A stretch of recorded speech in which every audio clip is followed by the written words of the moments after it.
Senhores vereadores, vereadoras, telespectadores da TV Câmara, eu venho a essa tribuna para debater e defender a aprovação do PL 268 de 2013, que trata da aprovação de projetos simplificada. Eu quero, em primeiro lugar, esclarecer para todos os vereadores, para todos os telespectadores, para todos aqueles que têm projetos em aprovação na cidade, e eu quero lembrar que nós temos 80 mil, esse é o número, 80 mil projetos hoje estocados nas subprefeituras e na SEAB, esperando aprovação. Portanto, é um contingente muito significativo de pessoas que estão nessa situação, que esse projeto objetiva reduzir a burocracia, reduzir a complicação no processo de aprovação de projetos, sem significar uma flexibilização que prejudicaria a cidade. Ou seja, o que se espera com esse projeto é permitir que os projetos sejam aprovados observando-se a lei de zoneamento, ou seja, observando se aquele projeto pode ser construído naquela localização, se ele está com uso conforme, se eles têm o coeficiente de aproveitamento, o gabarito, os recuos, todos aqueles elementos que significam o impacto do edifício no seu entorno.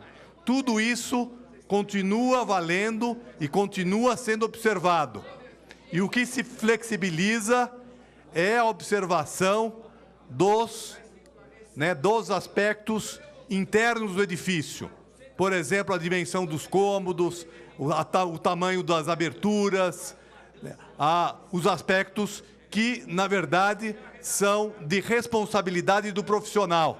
Todo projeto que entra na prefeitura tem que necessariamente ter um profissional responsável pelo projeto, um arquiteto e um engenheiro, que é responsável pelo aquilo que ele apresenta. Portanto, se por acaso o projeto tiver alguma situação no seu espaço interno em desacordo com o que as normas e a boa técnica define, efetivamente esse projeto certamente cairá sob responsabilidade do profissional. E cabe à prefeitura observar os aspectos que dizem respeito ao impacto desse edifício no entorno. Por exemplo, a altura do edifício, a gente chama de gabarito, mas é a altura do edifício, os recuos, que são as distâncias entre a rua e o edifício, ou entre as divisas laterais do terreno e a construção do edifício. O coeficiente de aproveitamento, que é a relação entre a área construída e a área do terreno. Em suma, aqueles aspectos que representam o impacto do edifício no seu entorno. Esse procedimento é um procedimento que vai gerar uma facilitação muito grande no processo de aprovação dos projetos nas subprefeituras e também, se for estendido para edifícios de maior dimensão, na própria SEAB. O projeto original enviado a essa casa limitava essa prerrogativa aos projetos que são aprovados nas subprefeituras. O que significa isso? Significa edifícios residenciais, o chamado R1, que são residências unifamiliares, o R2H, que são os edifícios, as edificações conjugadas, horizontais, portanto, casas geminadas, por exemplo, ou casas sobrepostas, e usos não residenciais, NR1 e NR2. O que é o NR1 e o NR2? São os edifícios de menor impacto. Ou a lei de zoneamento, a lei de uso e ocupação do solo, lei 13.885, ela dividiu os usos não residenciais em NR1, NR2 e NR3. O NR3 são aqueles edifícios de maior impacto. Esses edifícios estariam, portanto, fora dessa disposição. E os edifícios NR1 e NR2, que são os edifícios comerciais e serviços de menor impacto, estariam limitados à área de 150 metros excluindo-se, e isso estava excluído no projeto, está excluído no projeto original, locais de reunião. O que tem provocado bastante polêmica e bastante discussão aqui nessa casa é a possibilidade de se debater um substitutivo que amplia essa condição, não apenas para esses edifícios, portanto, o residencial R1 e o R2H, incluindo-se também o R2V. O que é o R2V? São os edifícios residenciais verticais e também a inclusão dos edifícios comerciais verticais, o que, portanto, ampliaria o disposto na lei, não apenas para aqueles projetos aprovados nas subprefeituras, mas também nos projetos que são aprovados na Secretaria da Habitação, agora não mais na Secretaria da Habitação, eu estou usando, na verdade, a nomenclatura antiga, agora na Secretaria de Licenciamento, que foi aprovada por essa Casa há 2 ou 3 semanas atrás e que, portanto, criou uma secretaria específica para o licenciamento. Também, né, se estuda, né, e se propõe que se inclua nessa lei os conjuntos de habitação de interesse social, né, considerando a importância desses edifícios e levando em conta que esses edifícios de habitação de interesse social também deverão estar sujeitos às mesmas questões que foram levantadas anteriormente, ou seja, também estará sendo observado os aspectos relativos à lei do zoneamento. Ou seja, não irá, com aprovação, não serão aprovados, né, através desse projeto, nada em que estiver em desacordo com a lei de uso e ocupação do solo. E eu quero também destacar para os senhores vereadores, informar a todos, que mesmo nas hipóteses, né,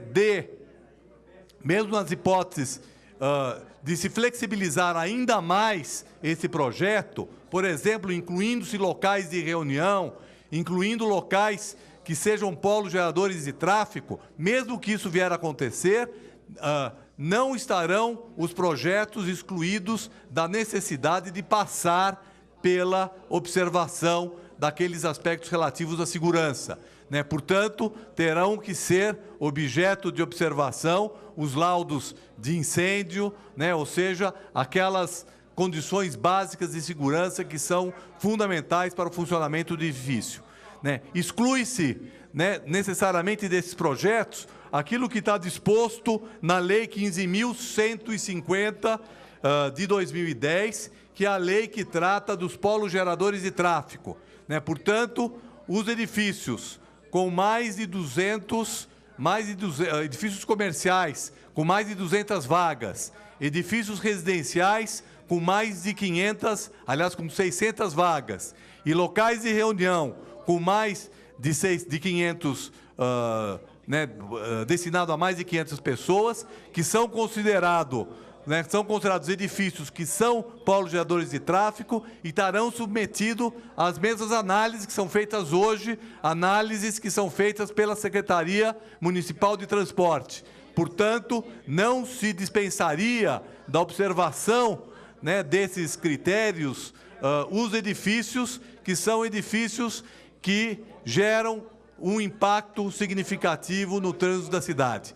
Evidentemente, essa discussão do polo gerador de tráfego, assim, a discussão dos estudos de impacto de vizinhança, devem ser tratados, inclusive de maneira mais aprofundada por essa Casa, em outro dispositivo. Hoje tramita, inclusive, na Comissão de Política Urbana, Metropolitana e Meio Ambiente, eu sou relator de um projeto que trata dos estudos de impacto de vizinhança. Evidentemente, esses estudos de impacto de vizinhança são fundamentais e esta lei em nada altera essa questão, ou seja, continuarão a ser observados os impactos na vizinhança, os impactos no tráfego gerados pelo projeto. Quando se fala, portanto, de projeto simplificado, nós estamos tratando única e exclusivamente dos aspectos internos à edificação, né, considerando que existem hoje, né, já regras e normas suficientemente definidas na nossa legislação que obrigam que esses locais e esses projetos sejam submetidos às regras efetivas que são dispositivos técnicos relativos à construção dos edifícios.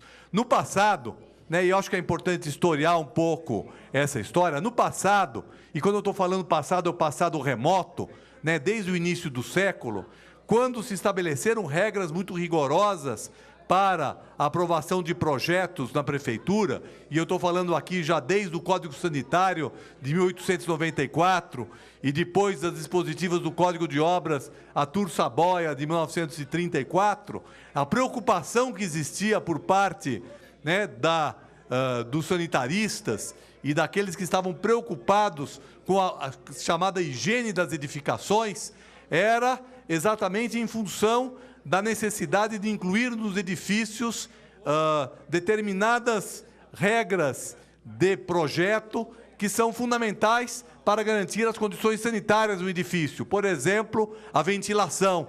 Então, por exemplo, né, a necessidade de existir janelas nos cômodos. Né? Por quê? Porque a nossa tradição colonial é a tradição das alcovas, né? Ou seja, dos edifícios sem janela, né, que evidentemente são os edifícios que causam sérios problemas sanitários e higiênicos. E, portanto, o Código Sanitário, no final do século passado, ao estabelecer regras muito rígidas relativas à construção dos edifícios, estabelecia que todo cômodo tinha que ter uma janela, que as edificações tinham que ter um pé direito, quer dizer, ou seja, a altura dos cômodos alta, porque isso significava uma cubagem da edificação, e isso era considerado importante do ponto de vista das condições de renovação do ar das edificações, que as janelas tinham que ter uma certa altura, ou seja, uma série de dispositivos foram incluídos na nossa legislação no final do século XIX e nas primeiras décadas do século XX, exatamente em função da preocupação que havia com as condições de higiene, as condições sanitárias dos edifícios. E isso perdurou na nossa legislação, né? Perdurou e foram se criando regras muito detalhadas que significavam, muitas vezes, dificuldades de aprovação. E eu quero chamar aqui a atenção aos senhores vereadores que exatamente essas regras excessivamente detalhadas, elas acabavam sendo objeto de sucessivos comunique-se para os profissionais e aqueles que apresentavam projetos.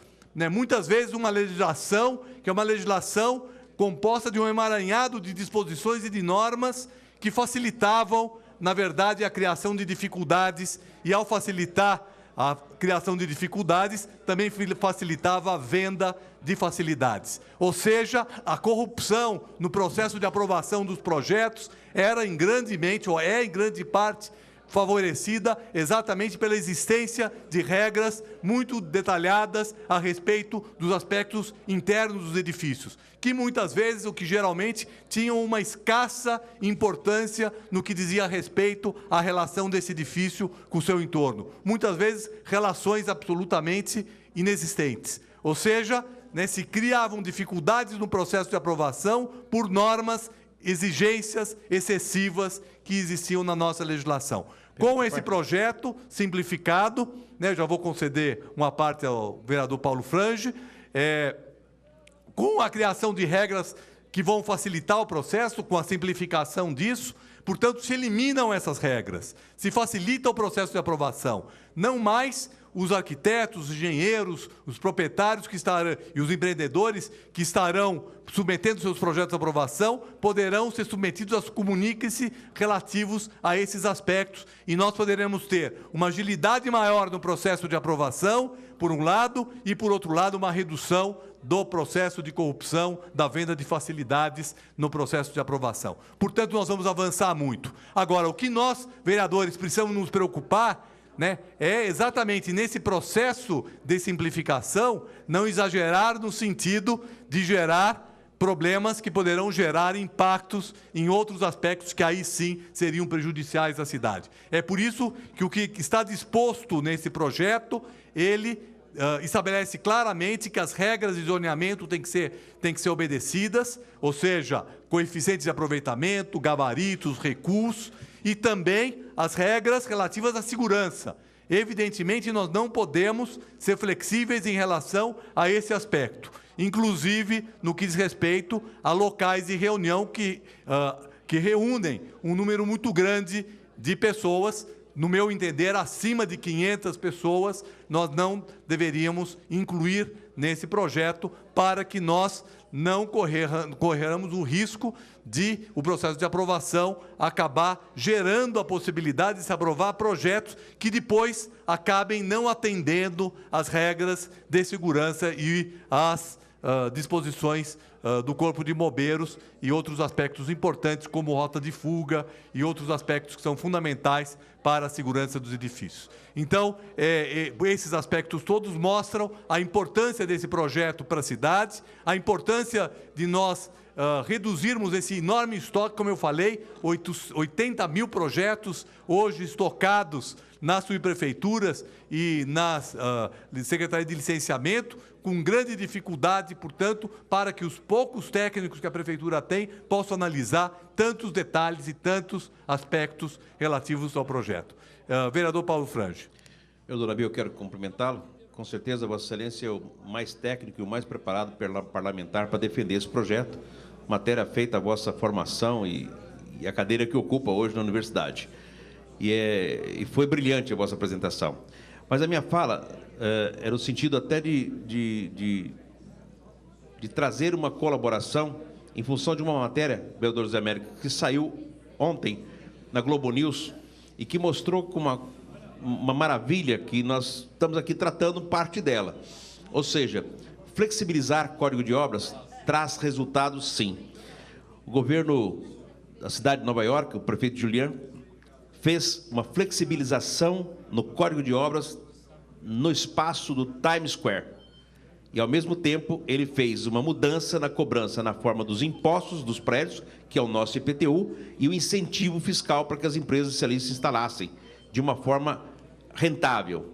Conclusão, o perímetro do Times Square, que pode ter total reformulação e mostrar que o coração do mundo está realmente todo moderno e novo, hoje tem uma receita de 11 bilhões de dólares por ano.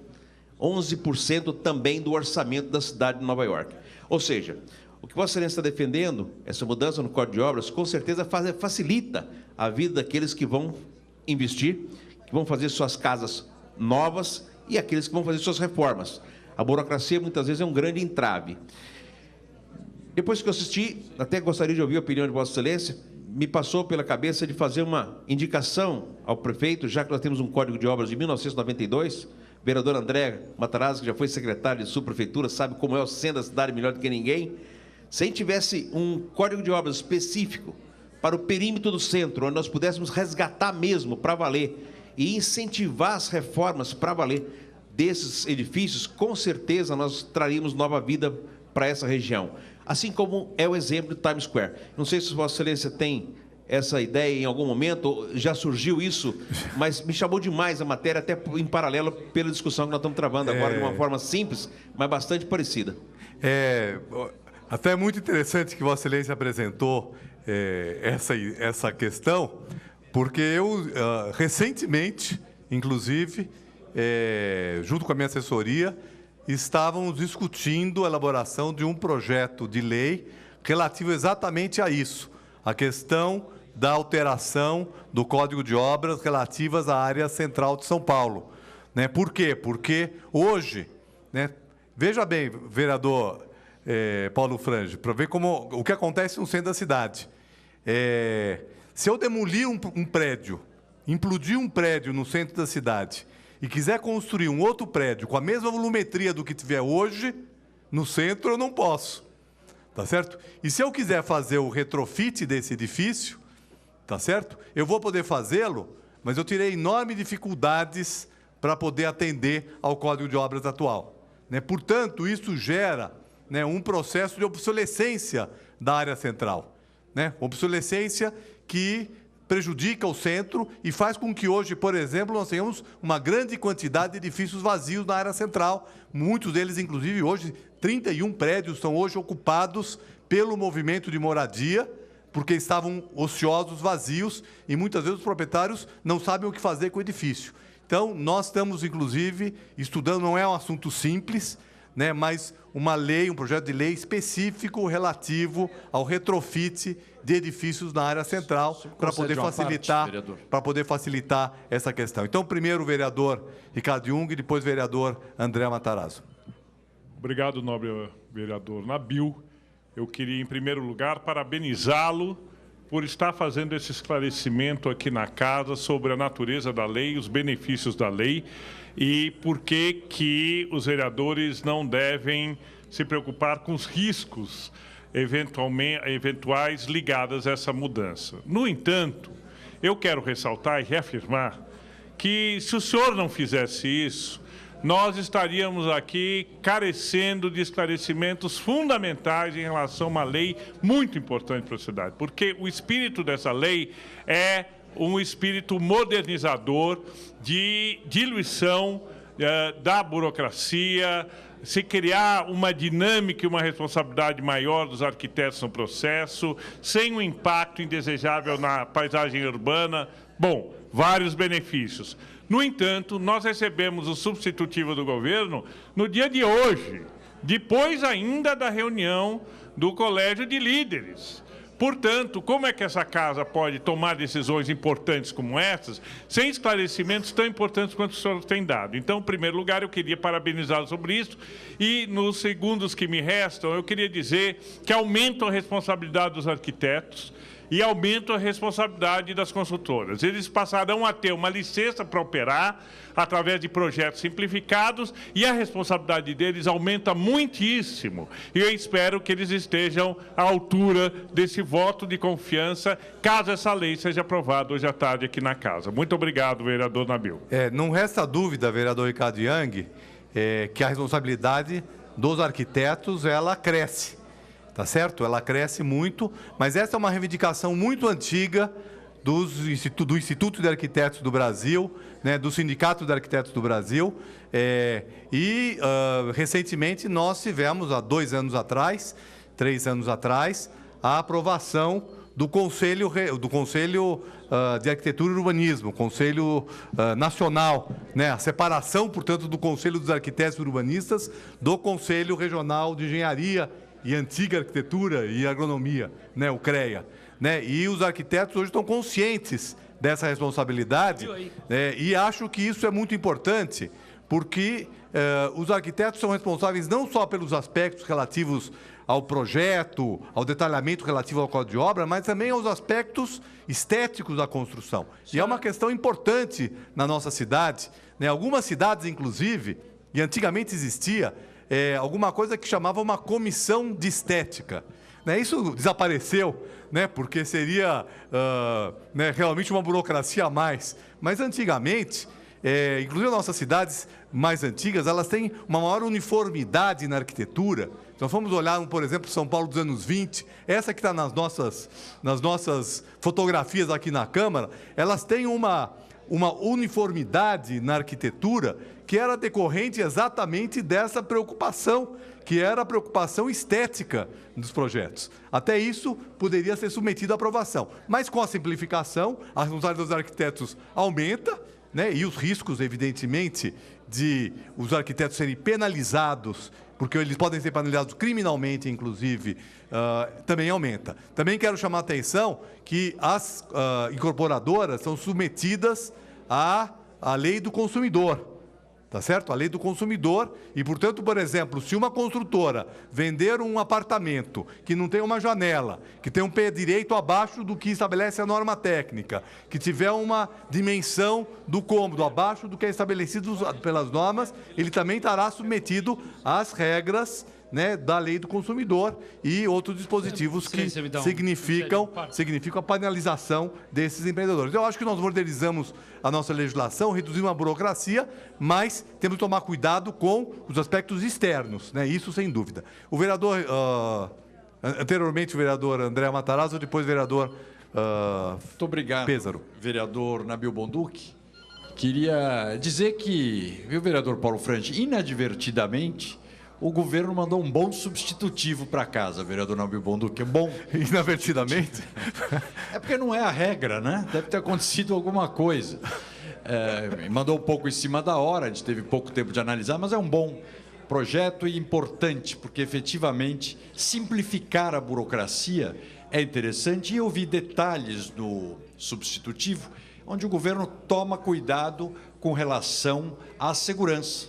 Então, não libera geral, ou seja, é até um determinado tamanho de imóvel, para uma determinada utilização, determinados critérios. É bem feito o substitutivo. Queria dizer que é isso que a cidade precisa, mas o que eu queria sugerir é que, infelizmente, a gente sabe, e o vereador Nabil, que é arquiteto e doutor no assunto, sabe o quanto a burocracia da prefeitura precisa ser modificada. Estava comentando até com o vereador Nabil Bonduque que a prefeitura deveria contratar uma consultoria para refazer de cima a baixo todos os procedimentos, e a Câmara depois deveria fazer também uma reformulação de cima a baixo, de simplificação das leis, acabar com os remendos, etc. Isso ajudaria muito a cidade de São Paulo, quer dizer, tiraria as travas que nós temos no nosso desenvolvimento e, sem dúvida nenhuma, coibiria muito a corrupção que, infelizmente, ela toma conta de todos os órgãos da burocracia, de boa parte dos órgãos da burocracia municipal. Então, eu acho que isso é um bom projeto. Queria pegar uma carona no que o Paulo Frange falou e que o vereador Nabil também comentou, com relação ao centro, à revitalização do centro. Se nós não fizermos uma legislação também, um rito rápido, e modificá-la, principalmente, não conseguiremos fazer aquilo que precisa. Que o vereador Nabil falou do retrofit, que é o que precisa fazer nos prédios. Mas muito do retrofit ainda você fica impossibilitado de fazer pelas restrições à legislação. E acaba ficando prédios que poderiam ser ocupados, bem ocupados, restaurados, acabam ficando abandonados. Queria dar uma sugestão, vereador Nabil Bonduque, o prédio do antigo Hotel Cambridge, transformar no polo da economia criativa, criando escritórios, estúdios, no fundo, para o pessoal da economia criativa, com suporte embaixo do SEBRAE, da Associação Comercial, SENAC, etc. Porque lá, por exemplo, aquele é um exemplo de um prédio num lugar que hoje pegou, porque embaixo a juventude ocupou. É um prédio de uma qualidade, foi um hotel belíssimo, está abandonado em função de dificuldades. Muito obrigado pela parte e queria dizer que parabéns aí também por esse projeto, esse substitutivo do Executivo. Vereador Floriano. Eu queria aproveitar o debate, que agora é colocado por Vossa Excelência diante do projeto do governo, e o tema trazido pelo vereador Matarazzo. Em 2011, o vereador Pólice Neto e eu apresentamos essa casa, e eu gostaria de pedir a Vossa Excelência e ao vereador André Matarazzo que depois pedisse para as assessorias de Vossas Excelências que dessem uma olhada neste projeto. Porque esse projeto, que é o projeto 209 de 2011, institui as diretrizes básicas para a readequação e reaproveitamento de edificações verticais de interesse social no município de São Paulo e da outras providências. Ele institui, através de lei, as diretrizes para a readequação, a fim que as mesmas cumpram a sua função em consonância com a função social da cidade de São Paulo. E por aí vai. Um projeto bastante complexo e que visa justamente a reocupação das áreas centrais, especialmente as áreas mais relevantes, como política urbana, destinada a melhorar a qualidade de vida de todos, não só aqueles que moram ou que poderiam vir morar no centro. Mas a ideia é justamente permitir com que nós possamos ter uma reocupação, uma reordenação do espaço urbano na região central, uma reocupação através de medidas que permitam a reforma, o retrofit e mesmo a readequação, sem necessariamente que esses imóveis que seriam, então, previamente cadastrados, que teriam comprovadamente somente, no nosso projeto de lei, até 40% de ocupação apenas, portanto, estaria 60% desocupado, o Poder Executivo desapropriando para a reforma, inclusive não necessariamente precisando cumprir o uso e ocupação do solo ou as dimensões atuais hoje das construções novas, considerando que são construções antigas e que poderiam ser passíveis de desapropriação, então, para o uso de interesse social na região central, trazendo mais gente para morar no centro. Nós acreditamos nessa ideia, o projeto de lei está apresentado, tramitando nessa casa, minha autoria e de autoria do vereador Pólice Neto, e acho que é um bom caminho para nós avançarmos nesse tema. Parabéns, vereador Nabil, para sua argumentação diante do projeto do governo. Obrigado, vereador Pêssaro. O meu tempo já está se esgotando. Não vou poder atender outras partes. Eu queria concluir dizendo, em primeiro lugar, que gostaria de observar e conhecer o projeto de vossa autoria, vereador Pêssaro, e dizer que esse projeto e o substitutivo que está sendo apresentado pela liderança de governo vai significar um avanço bastante importante no processo de aprovação de projetos na cidade de São Paulo. É por essa razão que nós devemos votar favoravelmente, né? Eu considero, vereador Ricardo Young, que se referiu a isso, que esse debate é um debate importante, é um debate que nós devemos fazer, né? Eu acho que os esclarecimentos feitos aqui hoje, nessa tarde, para todos os vereadores, é bastante útil para que nós possamos votar com conhecimento de causa, porque todos os vereadores poderão explicar para os seus eleitores, para as suas bases, o que significa isso. E é extremamente importante que isso possa acontecer. Então, eu quero realmente ressaltar a importância de todos votarem conscientemente e votarem em um projeto que será um avanço fundamental para a história da aprovação dos projetos na cidade. Muito obrigado.